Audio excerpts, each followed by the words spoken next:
Oke, anak-anak, lihat ke depan dulu. iPad-nya disimpan, HP-nya disimpan dulu. Hadapan ke depan, duduk siap. Assalamualaikum warahmatullahi wabarakatuh. Waalaikumsalam warahmatullahi wabarakatuh. Saya mau cek semangat kalian. Kalau saya bilang selamat pagi, kalian jawab pagi, pagi, pagi luar biasa. Oke? Selamat pagi. Pagi, pagi, pagi luar biasa. Sekali lagi, selamat pagi. Pagi, pagi, pagi luar biasa. Sekali lagi, kurang semangat. Selamat pagi. Pagi, pagi, pagi luar biasa. Oke, keren. Berarti tandanya karena saya udah denger nih suara kalian kenceng, berarti udah semangat, udah siap belajar buat pelajaran sosiologi. Oke, sebelum kita mulai belajar, alangkah baiknya kita berdoa terlebih dahulu supaya proses pembelajaran kita tetap berjalan lancar dari awal sampai hingga selesai. Belajar berdoa sesuai kepercayaan dan agamanya masing-masing. Dimulai.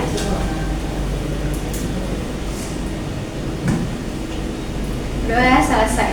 Oke, saya mau cek kehadiran hari ini. Siapa yang nggak masuk ke kelas sosiologi? Gabriel Marsha, Marcelina Clara, Meira Ziva. Oke, udah absensi, jadi saya bisa tahu hari ini siapa yang hadir. Oke, hari ini kalian akan belajar materi baru. Kemarin sudah saya share PPT-nya ke kalian. Tapi sebelum kita belajar materi baru, saya mau coba recall materi-materi sebelumnya. Ada yang masih ingat di minggu-minggu sebelumnya kita belajar materi apa saja? Ada 3 materi.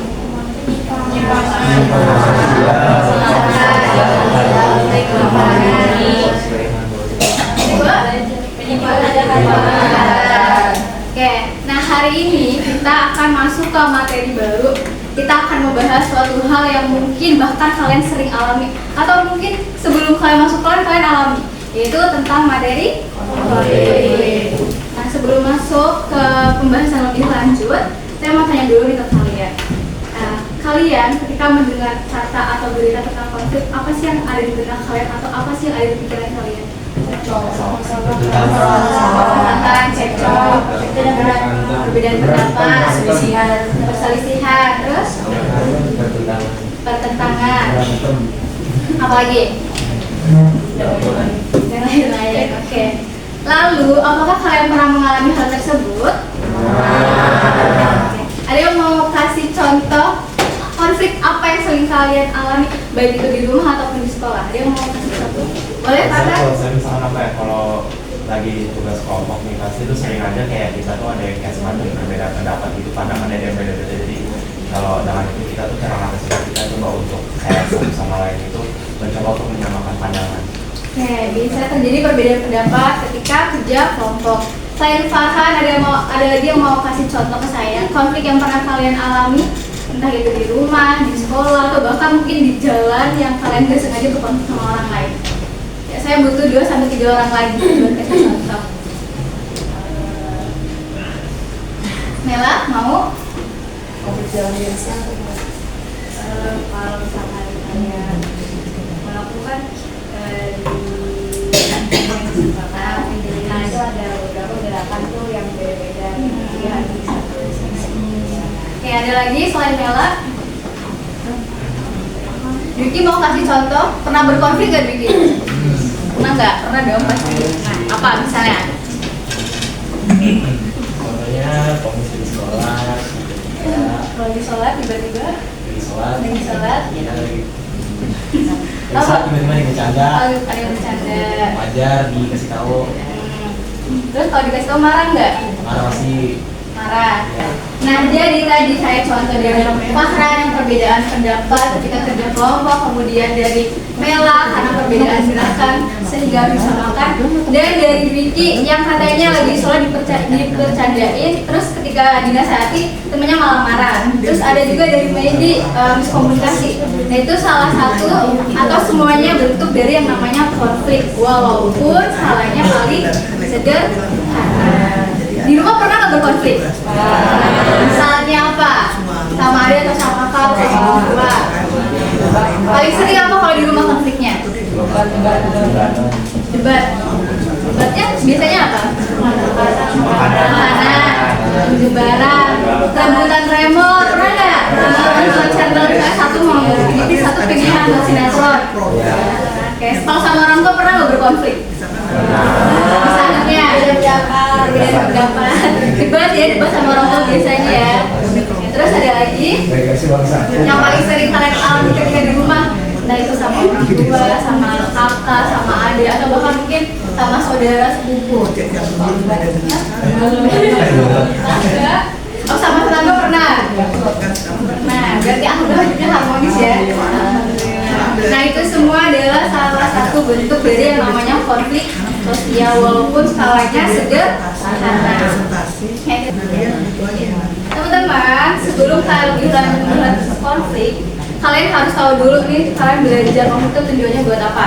Di sini ada tujuan pembelajaran dari materi konflik sosial. Yang pertama tujuannya itu ada pengertian konflik. Tujuannya apa? Tujuannya supaya kalian mampu menjelaskan pengertian konflik secara umum ataupun menurut para ahli sosiologi. Yang kedua ada jenis konflik. Tujuannya apa? Tujuannya supaya kalian bisa mengidentifikasi dan mengklasifikasikan beberapa jenis konflik sosial. Kemudian yang ketiga ada dampak konflik. Tujuannya apa? Supaya kalian bisa menilai dampak positif dan dampak negatif dari adanya konflik sosial. Jadi teman-teman, konflik itu hal yang sangat wajar, hal yang sangat sering kita alami di dalam proses dinamika masyarakat ataupun di dalam proses interaksi masyarakat. Karena konflik itu nggak bisa kita hindarin, tapi kita bisa minimalisir, kita bisa kelola dengan baik supaya konflik itu tidak berubah menjadi ke arah tindak kekerasan ataupun kejahatan,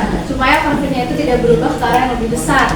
Nah, jadi kita perlu belajar yang namanya konflik supaya nanti ketika kita berkonflik kita bisa menyelesaikannya, dan mungkin ketika kita mendapati konflik yang sama kita bisa menyelesaikannya dengan baik biar konflik tersebut itu tidak berulang kembali gitu. Ya, pengertian konflik secara umum dulu. Kalau konflik berasal dari conflict atau artinya saling memukul, atau dalam kamus bahasa besar Indonesia itu artinya sebagai percekcokan, perselisihan, ataupun pertentangan. Tapi secara sederhananya, konflik itu merujuk pada dua hal atau lebih yang mereka saling berseberangan, tidak selaras, ataupun bertentangan. Nah, secara sosiologis, konflik diartikan sebagai suatu proses sosial di mana dua orang atau lebih ataupun secara kelompok itu berusaha menyingkirkan pihak lain dengan cara menghancurkan atau membuatnya tidak berdaya.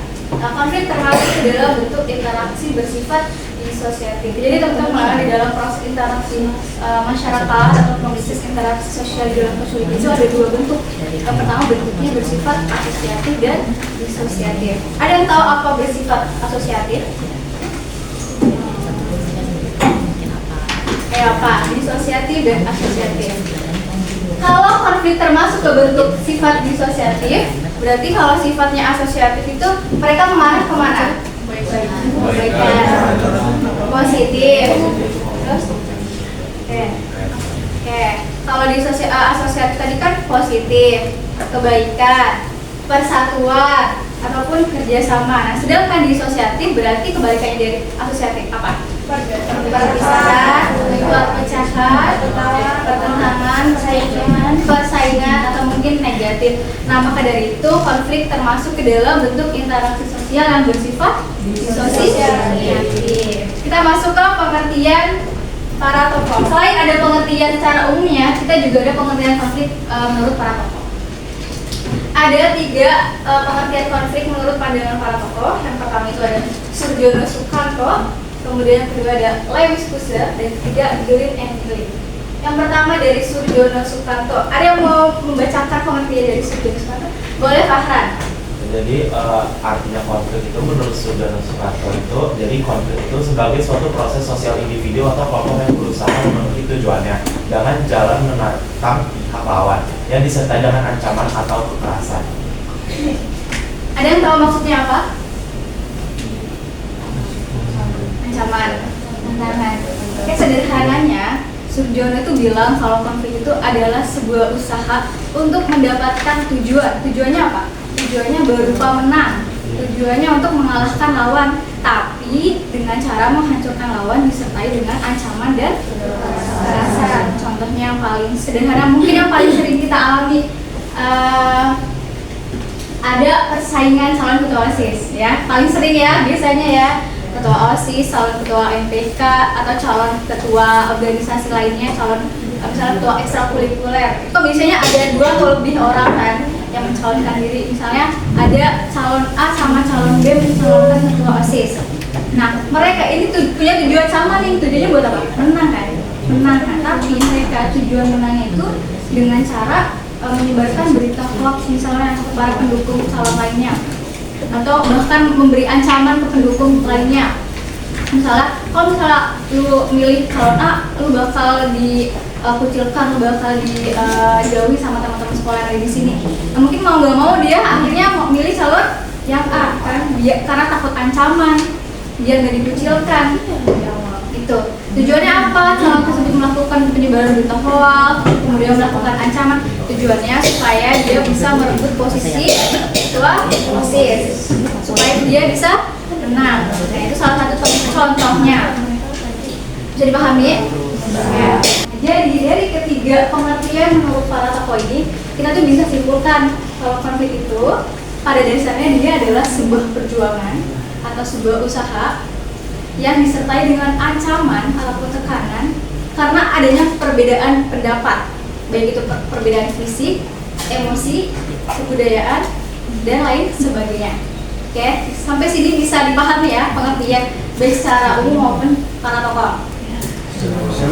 Saya ketika 2 pandangan itu saling bertemu, jadi di situ akan menciptakan sebuah semacam konflik. Oke, bagus, tepuk tangan buat Farhan dulu. Nah, jadi ya secara sederhananya nih dari ketiga pengertian konflik dari para tokoh kita bisa simpulkan. Ingat kalian masih ingat ini. Ketiga itu punya keterkaitan. Konflik adalah pada dasarnya adalah sebuah perjuangan. Perjuangan nilai dilihat, kalau perjuangan nilai berarti dia pilih Lewis Lusser yang disertai dengan adanya ancaman atau tekanan. Maksudnya apa? Maksudnya konflik adalah sebuah usaha yang ingin dicapai tapi disertai dengan ancaman dan tekanan.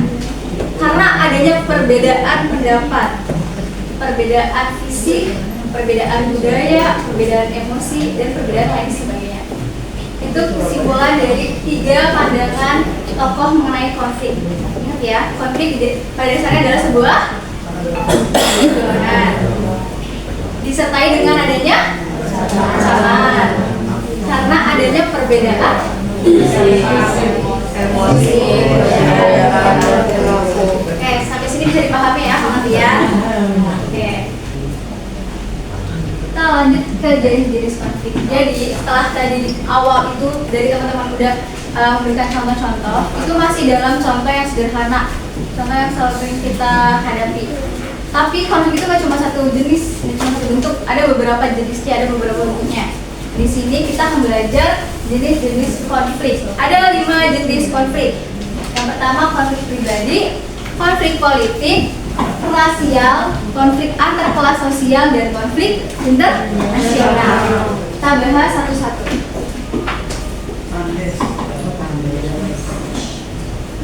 Konflik pribadi. Konflik pribadi adalah konflik yang terjadi antara perorangan atau lebih karena masalah-masalah pribadi ataupun perbedaan pandangan. Menurut Lewis Lusser, konflik ini terdiri dari 2 bentuk. Jadi menurut Lusser itu ada 2 jenis bentuk konflik pribadi. Yang pertama itu bersifat langsung, konflik langsung atau hubungannya bersifat parsial. Terjadi dalam hubungan yang tidak terlalu dekat, seperti di tempat kerja, organisasi, atau pertemanan biasa. Kemudian konflik muncul secara terbuka, misalnya melalui perdebatan, adu argumen, atau kemarahan yang terlihat. Jadi menurut Lusser ini, konflik secara terbuka atau konflik langsung ini tuh terjadi biasanya pada hubungan tidak terlalu dekat atau parsial, di tempat kerja, organisasi, ataupun pertemanan biasa. Contohnya, misalnya kalian kerja kelompok secara acak. Jadi kalian nggak sama teman yang akrabnya, sama teman-teman yang nggak akrab. Misalnya sama Fahran. Sabita sama Fahran ini biasanya nggak terlalu dekat, tapi karena dia harus berkelompok, karena dia satu kelompok, jadi mau nggak mau dia punya tujuan yang sama kan. Nah, ketika dia sedang berdiskusi, Sabita sama Fahran itu punya perbedaan pendapat, punya perbedaan ide. Misalnya ada tugas proyek atau tugas infografis deh kemarin waktu kita di permasalahan sosial kan kalian bikin infografis kan, kita berkelompok kan, tugasnya satu dan itu harus berkelompok. Pasti di situ banyak banget perbedaan pendapat dari masing-masing anggota, ya kan? Nah terus akhirnya Fahran sama Sabita itu punya perbedaan pendapat mengenai tugas infografis tersebut. Misalnya Sabita tuh pengennya infografisnya tuh warnanya tuh yang bagus, yang rapi, yang elemennya tuh banyak, kemudian jadinya juga jangan sampai deadline, terus harus dikumpulkan secara tepat, on time, nggak lebih. Nah sedangkan Fahran, karena Fahran mungkin cowok, jadi lebih santai. Jadi ya udah sih infografisnya yang biasa aja, yang penting isinya jelas, tuh nggak usah bagus-bagus. Terus misalnya ngerjainnya Fahran tuh kayaknya nanti aja deket-deket deadline gitu. Nah karena Sabita sama Fahran yang punya perbedaan pendapat yang berbeda, kalau Sabita tuh punya misalnya sikapnya atau perilakunya tuh disiplin, sedangkan Fahran tuh yang santai, yang biasa. Nah akhirnya cekcok tuh, ada adu argumen, debat, misalnya di grup ataupun ketika sedang berdiskusi kelompok. Nah perdebatan tersebut dilakukan secara terbuka. Maksudnya terbuka apa?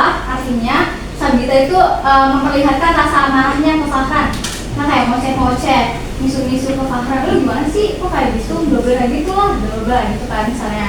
Fahran juga bilang juga ke Sabita marah, sama jadi adu argumen, kemudian adu perdebatan, ada kemarahan yang terlihat. Itu yang namanya konflik langsung, ada kemarahan yang terlihat. Biasanya itu terjadi di tempat kerja, organisasi atau pertemanan biasa, ya. Konflik tidak langsung atau bersifat intim yang biasanya terjadi pada pertemanan dekat. Jadi itu nggak memunculkan konfliknya, nggak memunculkan kemarahannya. Perilakunya itu non-verbal, seperti diam, menghindar atau bersikap tak acuh. Kayak tadi kan dia tuh tiba-tiba menghindarin Binka, tiba-tiba ngediamin Binka, nggak mau dilihatin. Nah biasanya kalau konflik seperti itu resikonya jauh lebih besar. Kenapa?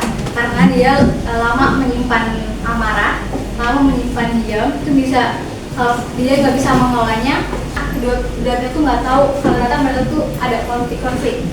Tuh, kita bingung rasanya gimana, gitu kan? Tahap ya sampai sini ya. Oke, konflik politik. Ada yang mau baca informasi dari konflik politik? Boleh kali ya. Konflik politik adalah perbedaan pendapat, persaingan atau pertentangan antara individu, kelompok atau organisasi untuk mendapatkan dan mempertahankan kekuasaan serta pengaruh dalam pemerintahan. Konflik politik terjadi akibat kepentingan atau tujuan politis yang berbeda antara seseorang atau kelompok. Oke, ada yang tahu maksudnya seperti apa? Atau mungkin yang pernah kalian dengar atau ketika kalian dengar kata politik, apa yang ada di benak kalian? Apa yang terpikirkan di benak kalian? Politik biasanya berkaitan dengan apa? Pemerintah, parpol, partai politik, status, jabatan, kekuasaan yang ada dalam pemerintahan. Jadi pengertian konflik politik adalah perbedaan pendapat, persaingan atau pertentangan antara individu, kelompok atau organisasi untuk mendapatkan atau mempertahankan kekuasaan serta pengaruh dalam pemerintahan. Nah, konflik politik biasanya terjadi akibat kepentingan atau tujuan politis yang berbeda antara seseorang atau kelompok. Nah, di sini ada video, coba kita lihat dan kita simak dulu. Konflik internasional. Lihat konflik internasional. Ini ada gambar. Tahu ya negara Timor Leste? Tahu. Tahu nggak kalau dulu Timor Leste sebenarnya Indonesia. Sebelum ganti Timor Leste apa? Timor. Oke. Di sini saya masukin sebagai contoh dalam konflik internasional. Karena ini juga masih terjadi ya hingga saat ini, konfliknya belum ada kejelasan. Tapi sebelum kita bahas contohnya, ada yang mau bacain tentang konflik? Boleh saja. Konflik internasional. Konflik internasional adalah suatu proses sosial antara dua atau lebih subjek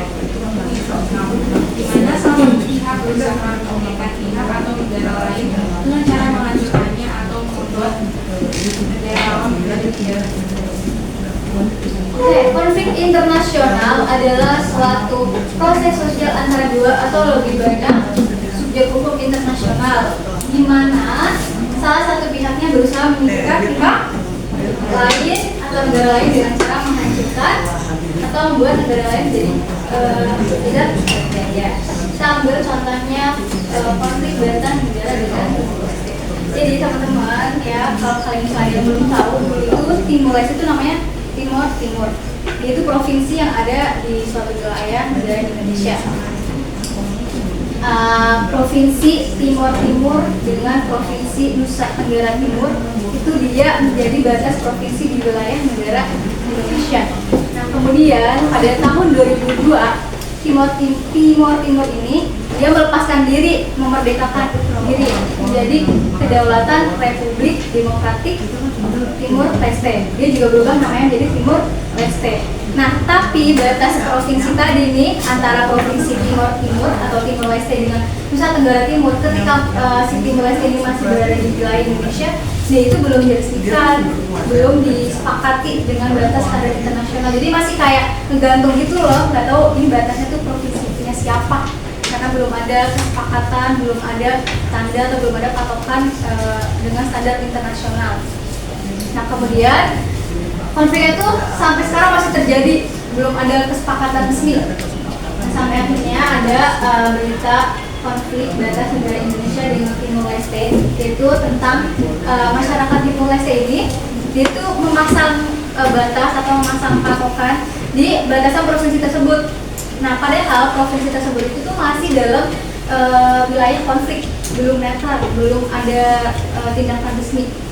Jadi masyarakat Timor Leste ini mencoba memasang patokan sendiri gitu, mengklaim kalau wilayah ini tuh punya Timor Leste. Padahal itu masih wilayah konflik, belum ada wilayah resmi, belum disepakati dengan standar internasional.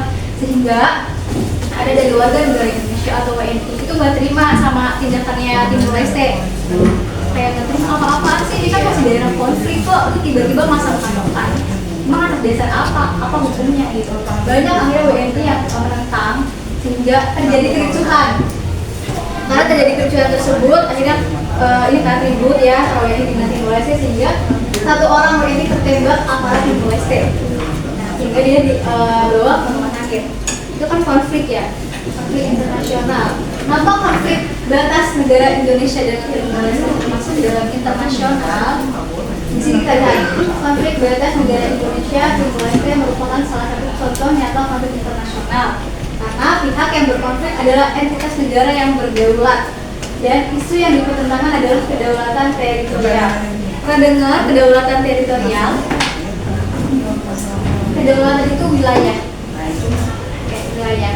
Jadi kedaulatan teritorial ini dia adalah suatu prinsip hukum internasional yang memberikan hak eksklusif terhadap suatu negara untuk memiliki kekuasaan pada batas wilayahnya, entah itu wilayah darat, wilayah laut, ataupun udara.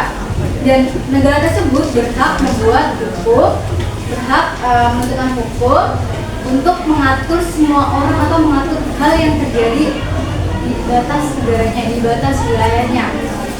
Untuk kedaulatan teritorial. Jadi sehingga batas negara Indonesia dengan Timor Leste termasuk ke dalam konflik internasional karena mereka masih berkonflik tentang batasan wilayahnya, masih saling mengklaim kalau ini milik Timor Leste, ini milik Indonesia. Itu kenapa akhirnya batas negara Indonesia dengan Timor Leste masuk ke dalam batas konflik internasional. Oke, masih paham? Ada yang mau ditanyakan dulu sebelum kita lanjut ke dampak? Kayaknya kita perlu relaksasi diri nih, perlu SDT sedikit biar nggak tegang-tegang. Apalagi kita habis bahas tentang jenis konflik, dari konflik pribadi sampai konflik internasional. Mau nggak relaksasi? Coba lanjut aja. Mau nggak nih? Kurang kenceng suaranya. Enggak mau. Oke, karena mau, kita sebelum masuk dampak, kita meregangkan otot-otot dulu, merelaksasikan tubuh supaya ototnya nggak tegang ya karena habis bahas jenis konflik. Coba duduknya siap dulu, siap. Buat tangannya di meja dulu, tegak, hadap ke kiri, ya kiri. Tangannya ke pundak temannya. Kita naik pundak temannya. Ayo, nanti gantian kok, nanti akan gantian. Sekarang dipijat maksudnya.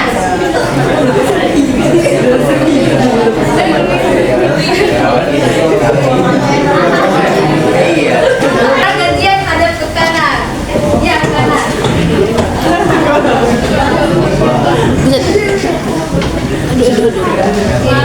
Ini Alia sama Grace pijat siapa? Mana enak kan pijat temennya? Mau lagi? Mulai bener-bener biar jelek. Kalau udah balik lagi hadap ke depan.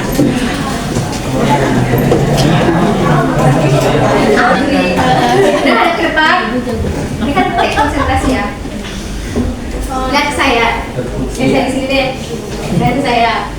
Coba pegang hidung.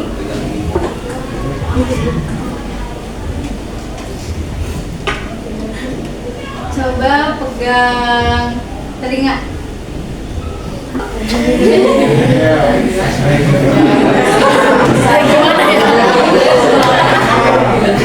Oke, udah konsentrasi belum? Belum. Udah.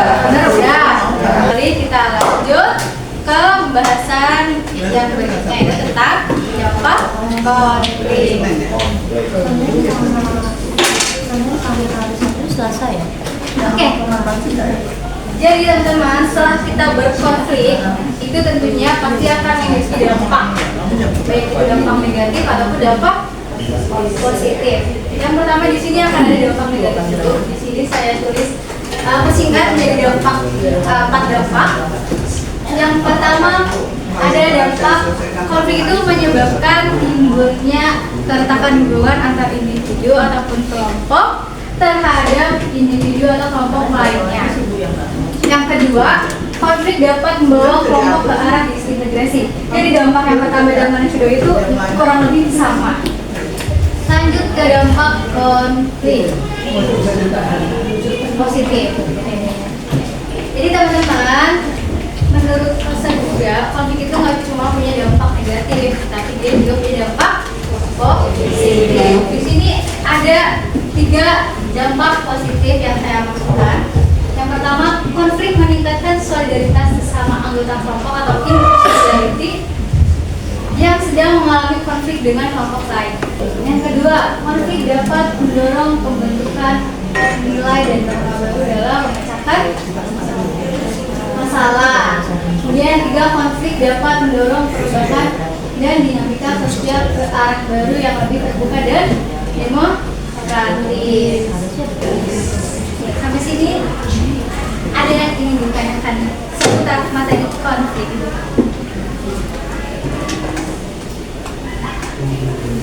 Ya, berarti sudah paham semua? Coba katakan yes kalau paham. Yes. Coba sekali lagi, coba katakan yes kalau paham. Yes. Oke, materi hari ini kita sampai di dampak konflik.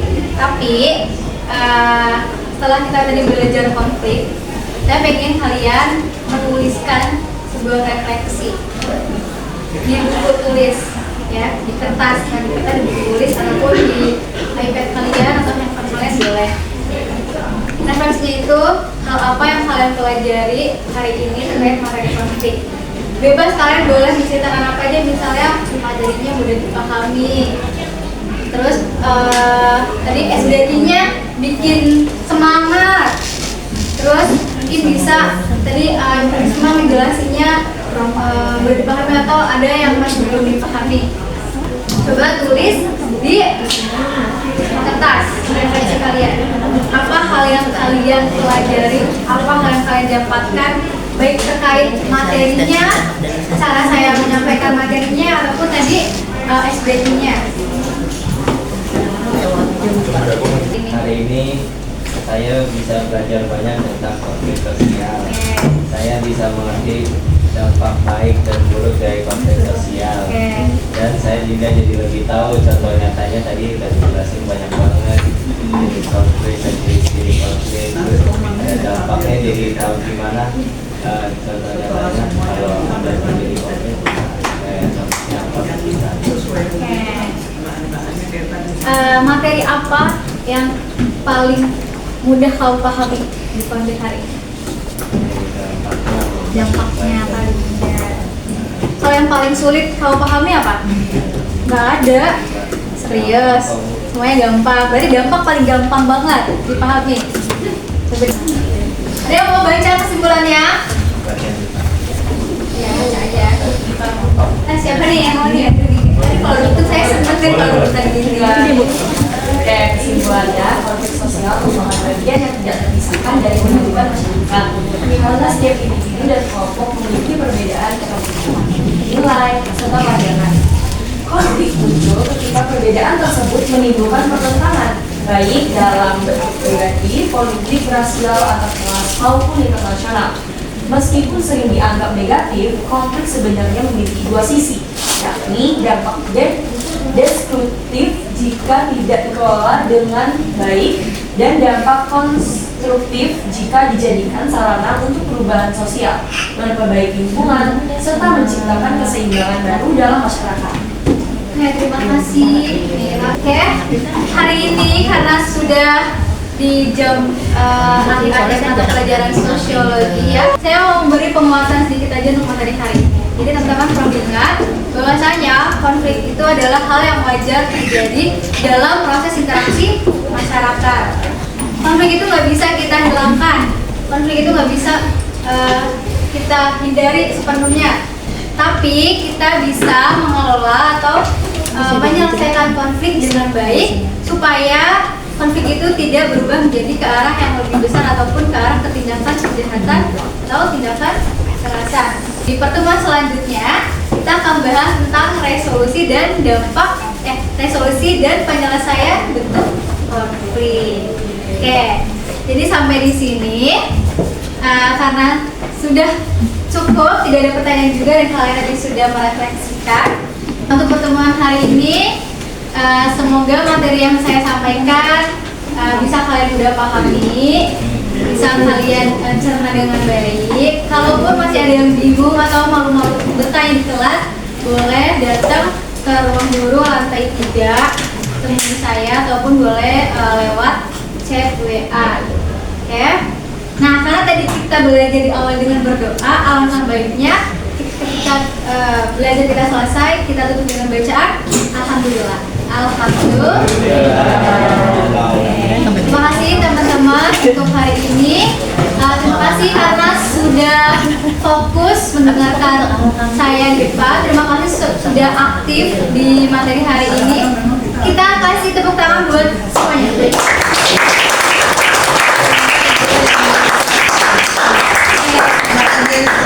Oke, terima kasih untuk semangatnya dan juga semoga di pelajaran-pelajaran lain kalian juga sama aktifnya ketika belajar di sosiologi. Saya akhiri untuk pertemuan hari ini. Kurang lebihnya mohon maaf dan terima kasih. Saya tutup. Wassalamualaikum warahmatullahi wabarakatuh.